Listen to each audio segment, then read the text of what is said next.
Obviously, we talked to a lot of people in and around the program at Georgia. I wanted to circle back to something that I was told in April that's really important part about where this season's going to go for the Dogs, Gunnar Stockton, Kirby Smart, Mike Bobo, etc. And when you talk to people about Gunnar, or they talk to you really, um, this is a one of the quotes that stuck out to me from this spring when I was talking to an insider. He said, "You get the impression that Gunnar is in charge, meaning that he's in charge of the offense, that side of the ball. And here's a guy that's been at Georgia almost longer than anyone else at this stage. That's a player. I think there are a couple more. There are a couple more guys, Dylan Bell, Oscar Delp, that have been there a little bit longer, but not a lot of guys. And so when people say, oh, well, leadership and this, that, and the other, and older guys and all that, Gunnar Stockton fits that mold. And so when you get the impression that Gunnar is in charge. Yeah, I get that impression for sure. I think that the difference right now in middle May versus 6 months ago when you were getting ready for the Sugar Bowl is this is more natural right now. I mean, when you are the backup coming into a game, you just got to go do it that game. And then, a month later, playing in the Sugar Bowl, just didn't play well as an offense. I don't know that that's necessarily on Gunnar, but just didn't play well. So he's not got all the tools that Carson Beck or Stetson Bennett have. I mean, it's an important thing to, I think, recognize that and say that out loud because it's true.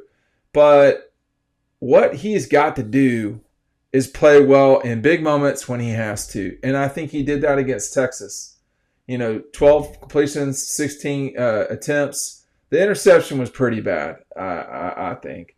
But, coming in coming in like that and playing that way, he won them the SEC championship. I mean, it's hard to say that he doesn't, that Georgia wins that game without him because he definitely showed a spark. That's something that Nick Saban was talking about when referencing Gunnar Stockton not that long ago about how, it's evident he's not a great runner like Stetson or maybe a great passer like JT Daniels or even, Carson Beck, somebody like that. But it's evident they got a big bump when he came into the game. We focused our 2025,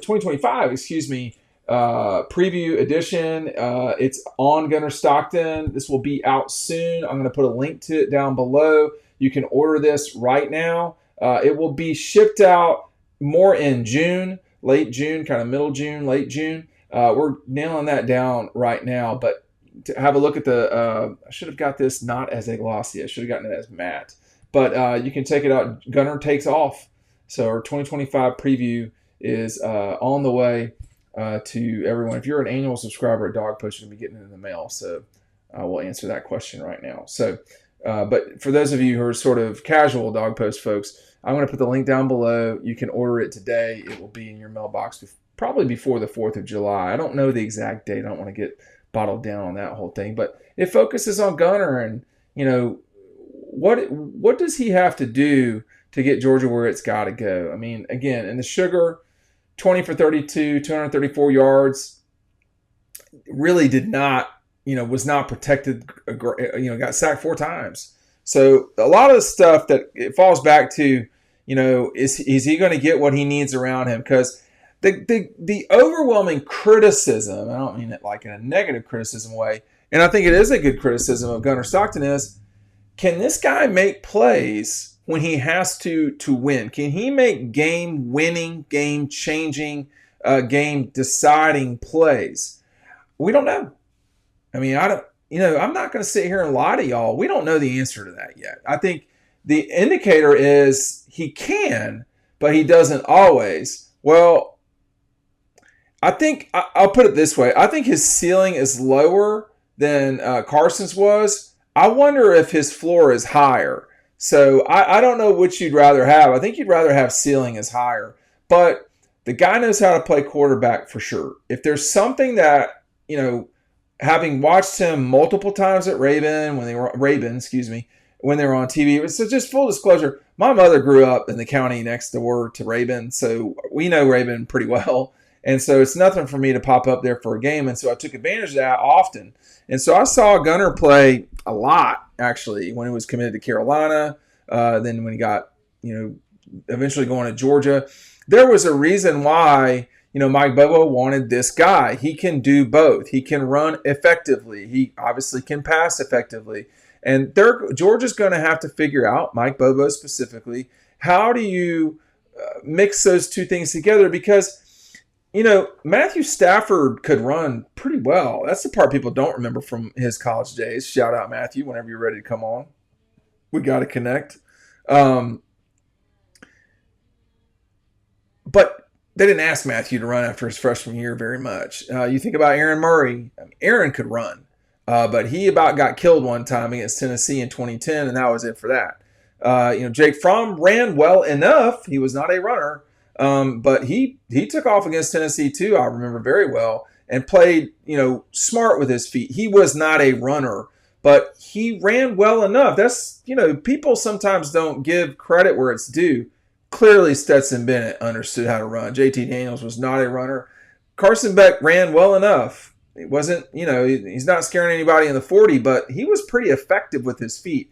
Gunner can be more effective than that. Now, the other thing people, I think, you see there's a lot of this photo behind me right there of Stetson running away from the kid from Tennessee. Gunner Stockton doesn't run like that. That's not his style. I remember watching him.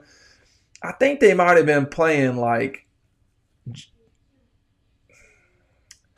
Lumpkin. I'm not sure. And he was just bulldozing people. I mean, he is a straightforward runner, or he was. But anyway, I think the most important thing about him, and I think what should give what should give you pause if you're a Georgia fan is this guy might not be able to make the plays we need him to make that are big league plays. I don't know if that's true. Okay, I'm just saying if you want to criticism, if you want to say, hey, that's a good question, but I think you can say the same thing about Jake Fromm, and he did it when they had to do it against Oklahoma. He did it. In my opinion, Gunner came into Georgia more comfortable playing quarterback than Jake, but although Jake was very good at it, but Gunner also mixes in the ability to really run, and I think he's so comfortable playing. Stuff just doesn't bother Stockton the way that maybe it could have or should have when you're thinking about his performance against Texas, and then coming in and just like you've got 10 minutes to prepare yourself mentally as well as physically in the locker room. It was about 10 minutes, something like that. It wasn't 15 because they didn't know until he got back there, and basically Mike says to Gunner, "Hey, you're up. It's your go." So he comes into the game, and either you're ready or you're not. It's that simple. Like, if you're coaching someone and they're not in condition, it's too late to get in condition when you're playing. It's too late. You have to get in condition before, and you have to be ready. You have to be ready when it's your time to be ready. Well, I think for Gunner, he was ready, actually.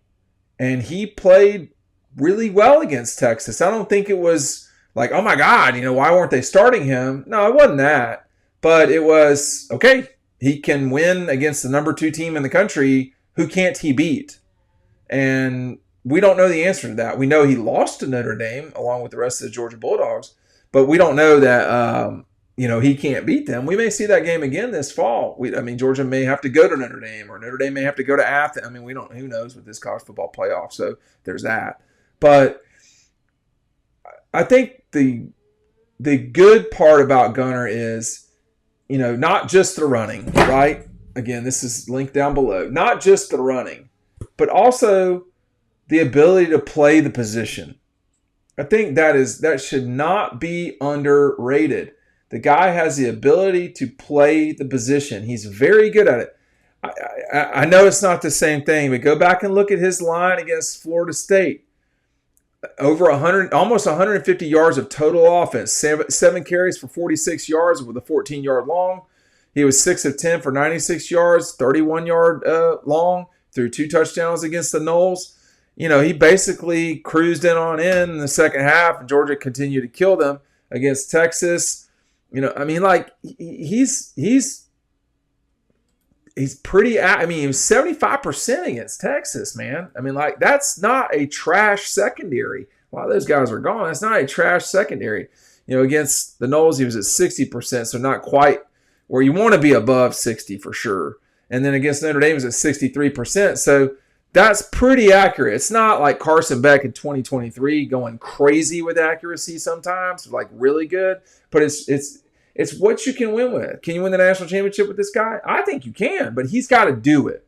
Kirby was talking about earlier this season with Zachariah Branch and Noah Thomas. Like, they look good, but they got to do it when the Redcoats are playing, you have to do it. And the good news for Georgia and Gunner and all these guys is the Redcoats will be playing at the most difficult time. Like, you're not going to be going to, like, LSU and you bring the small version of the Redcoats, the pep band. It's going to be, all these games are going to be in Athens or in Atlanta.